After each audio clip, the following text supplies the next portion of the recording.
maybe a listener has not taken notice, but we have not used what we friendly call the B word around here. And that means breach, for anybody thinking otherwise. So, I just want to get everybody's sense on, Margaux, from your perspective, what our recommendations are to clients about, even in their internal dialogue, crafting that dialogue to sort of match, the policy language. And then Carolyn, from your perspective, like what really is the legal ramification by using that word within your organization to refer to a suspected or actual incident?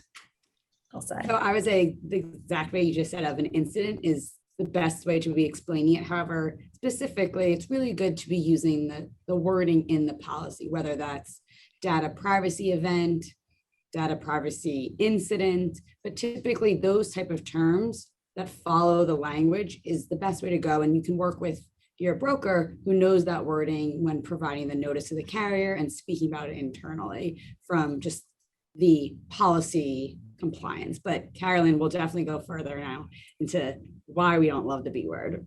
I literally, if I like cringe every single time I heard the breach word. I'm like, incident, let's step back.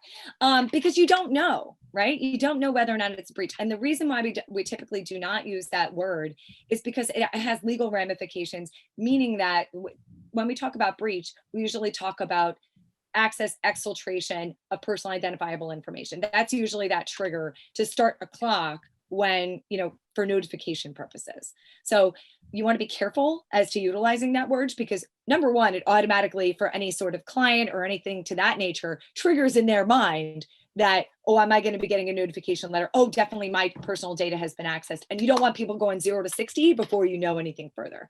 So I always say, look, use the word incident because we don't know enough yet. That's what, the forensics team is for. And that's what my, legal analysis is for. I always say, from my perspective, I want to take as much off of your plate as possible and put it onto mine. That's my goal in any sort of case. Because, you just don't want to be going, trying to go ahead of everything. You want to be able to keep everything in perspective and let the processes work. This is the reason why we hire the experts that we do. Thanks for watching. If you enjoyed the content, you can click through to the next video right here. Also, if you'd like to stay up to date on more videos like this, like, subscribe, and follow.